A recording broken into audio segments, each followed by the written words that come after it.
Assalamualaikum warahmatullahi wabarakatuh. Kami, mahasiswa Universitas Trunajaya Madura, Fakultas Keguruan dan Ilmu Pendidikan, Prodi Pendidikan Informatika. Di sini saya, Wafik Chandra Kurniawan, dan teman saya. Saya Fahmi Ardana Kusuma. Saya Muhammad Raska Alawi Sekonde. Dalam video kali ini kita akan bahas alam semesta, mulai dari galaksi, tata surya, planet, hingga bumi. Tanpa berlama-lama lagi, langsung saja ke pembahasan. Alam semesta luas, misterius, dan menakjubkan. Tapi apa sebenarnya alam semesta itu? Bayangkan kamu berdiri di bumi, lalu perlahan-lahan naik ke angkasa.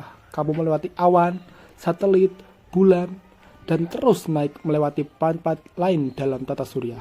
Tapi itu baru permulaan. Alam semesta adalah segalanya yang pernah ada, sedang ada, dan akan ada. Ini mencakup semua planet, bintang, galaksi, cahaya, ruang, bahkan waktu itu sendiri. Segalanya dimulai dari satu ledakan maha dahsyat yang disebut Big Bang. Sekitar 13,8 miliar tahun lalu, sebuah titik super kecil dan padat mengembang dengan kecepatan luar biasa menciptakan ruang dan waktu. Sejak saat itu, alam semesta tidak berhenti berkembang. Bintang-bintang mulai terbentuk, galaksi, nebula, dan struktur besar kosmik lainnya. Kita tinggal di sebuah galaksi bernama Bima Sakti. Di salah satu lengan yang sepi bersama matahari dan planet-planet yang lain. Di antara triliunan planet yang mungkin ada di luar sana, bumi adalah salah satunya yang kita tahu memiliki kehidupan.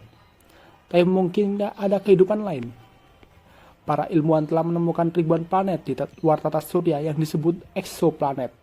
Beberapa di antaranya berada di zona layak huni, tempat yang mungkin mendukung kehidupan seperti kita. Dengan teleskop raksasa seperti Hubble dan James Webb, kita bisa melihat cahaya dari bintang-bintang yang sudah mati jutaan tahun lalu. Artinya, kita sedang melihat ke masa lalu.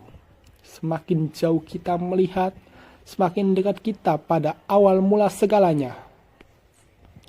Tapi misteri alam semesta belum berhenti di situ. Apakah alam semesta ini satu-satunya? Ada yang percaya bahwa teori multiverse, bahwa ada alam-alam semesta lain yang tidak bisa kita jangkau. Kalau kita bisa melihat alam semesta dalam skala super besar, maka kita akan melihat bahwa galaksi-galaksi tidak tersebar secara acak. Mereka membentuk jaringan raksasa yang disebut cosmic web, seperti jaring laba-laba raksasa dari materi dan energi.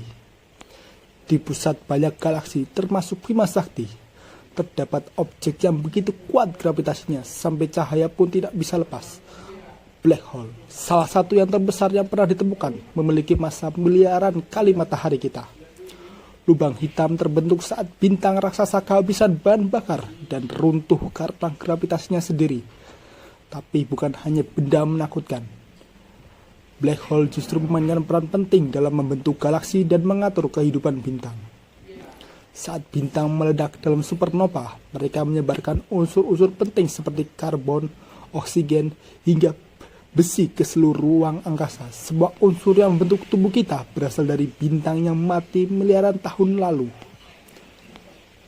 Namun salah satu misteri terbesar adalah sesuatu yang tak terlihat tapi memenuhi sebagian besar alam semesta kita.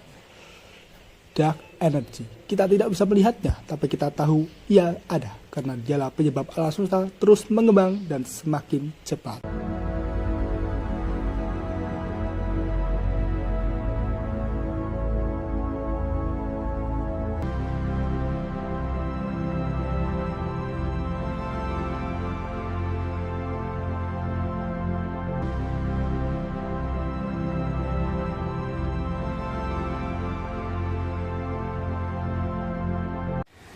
Tata surya kita berpusat pada matahari, sebuah bintang raksasa yang sangat panas. Matahari menyediakan cahaya dan energi untuk seluruh planet di sekitarnya. Ukurannya sangat besar, sekitar 1,3 juta kali ukuran bumi. Semua planet mengelilingi matahari karena gaya gravitasi yang sangat kuat. Planet-planet dalam tata surya terdiri dari dua kelompok, yaitu planet dalam dan planet luar. Planet dalam berisi planet Merkurius, Venus, Bumi, dan Mars. Merkurius adalah planet terkecil dan yang paling dekat dengan matahari. Karena begitu dekat, planet ini menerima panas yang sangat tinggi di siang hari. Tetapi karena tidak memiliki atmosfer yang tebal untuk menahan panas, suhu di malam hari bisa turun drastis hingga menjadi sangat dingin.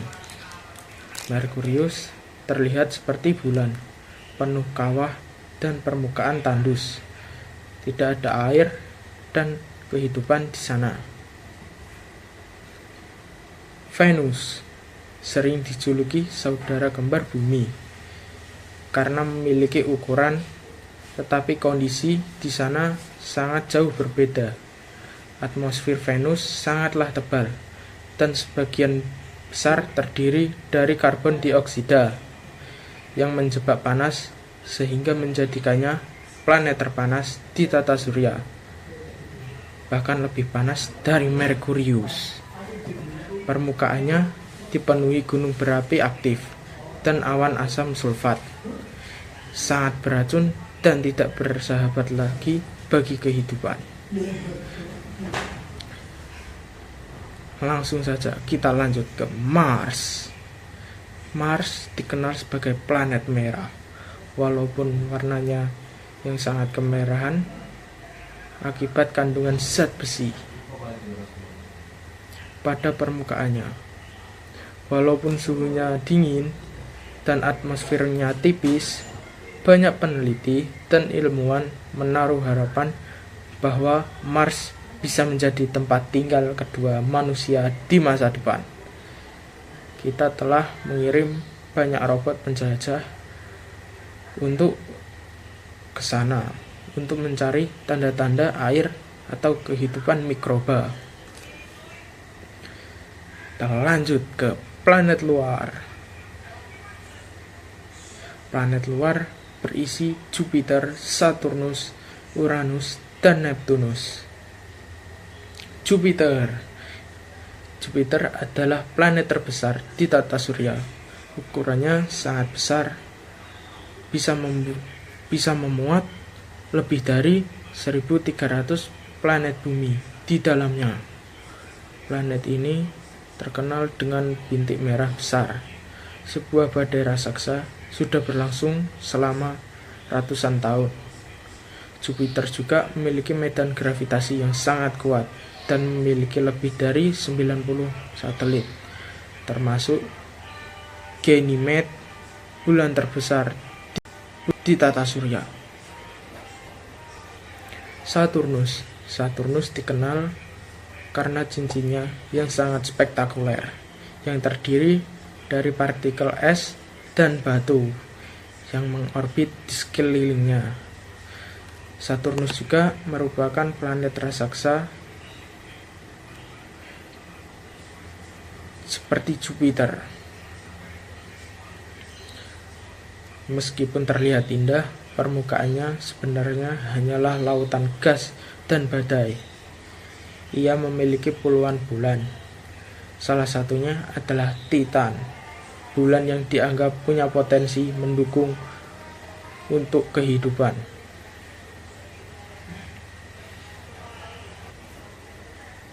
Uranus sangatlah unik karena rotasinya sangat miring, nyaris berbaring saat mengorbit matahari. Ini mungkin akibat tabrakan besar di masa lalu. Planet ini memiliki warna biru kehijauan yang indah karena kandungan gas di atmosfernya. Uranus sangat dingin dan jarang disorot, tapi ia memiliki sistem cincin yang samar dan juga banyak bulan. Neptunus adalah planet terjauh dari matahari. Walaupun warnanya biru, pekat, dan ia terkenal dengan angin tercepat di tata surya, bahkan bisa melebihi 2000 km per jam. Meskipun sangat jauh dan gelap, Neptunus tetap aktif secara cuaca dengan badai-badai besar yang tercatat oleh teleskop luar angkasa. Coba bayangkan kita semua hidup di sebuah bola raksasa yang melayang di alam semesta. Ya, itulah bumi, tempat kita tinggal yang luar biasa. Tahukah kamu apa itu bumi sebenarnya? Dan mengapa kita wajib menjaganya? Bumi adalah planet ketiga dari matahari dalam tata surya yang memiliki atmosfer, air, dan kehidupan, menjadikannya satu-satunya planet yang bisa dihuni hingga manusia saat ini. Bumi bukan sekedar tempat berpijak, ia adalah rumah besar bersama seluruh makhluk ciptaan Allah. Bumi tersusun dari beberapa komponen utama. Yang pertama yaitu litosfer, bagian kerak bumi tempat kita berdiri, membangun rumah, dan bercocok tanam. Yang kedua yaitu hidrosfer, seluruh air yang ada di bumi seperti laut, sungai, dan danau. Yang ketiga yaitu atmosfer, lapisan gas yang melindungi bumi sinar berbahaya dan membuat kita bisa bernafas. Yang keempat yaitu biosfer, tempat tinggal semua makhluk hidup termasuk manusia, hewan, dan tumbuhan. Nah, setiap komponen saling berhubungan. Jika satu rusak, semuanya bisa terganggu. Sebagai umat Islam, kita tidak boleh lalai dalam menjaga bumi. Menjaga bumi adalah bagian dari iman. Begitu juga sabda dari Nabi Muhammad SAW yang bersabda, sesungguhnya dunia itu manis dan hijau, dan sesungguhnya Allah menjadikan kalian sebagai khalifah di dalamnya, maka Dia akan melihat bagaimana kalian berbuat. Hadis riwayat Muslim. Artinya, Allah mempercayakan bumi ini kepada kita, maka kita harus merawatnya dengan penuh tanggung jawab. Nah, di sini saya akan menjelaskan tentang bagaimana menjaga pentingnya bumi. Kerusakan bumi seperti polusi, penebangan hutan, dan pencemaran laut adalah akibat ulah manusia. Jika tidak dijaga, bumi bisa sakit dan akhirnya tak layak huni. Menjaga bumi bisa dilakukan dari hal yang kecil, seperti membuang sampah pada tempatnya, menghemat air dan listrik, tidak menebang sembarangan pohon, dan juga menanam tanaman di sekitar rumah. Ya, sahabat semua, bumi bukan warisan dari orang tua kita, tapi titipan untuk anak cucu kita. Mari kita rawat bumi ini seperti kita merawat rumah sendiri. Karena bumi adalah bukti cinta Allah kepada kita, dan menjaga bumi adalah bentuk syukur kita kepadanya. Sekian dari saya. Wassalamualaikum warahmatullahi wabarakatuh.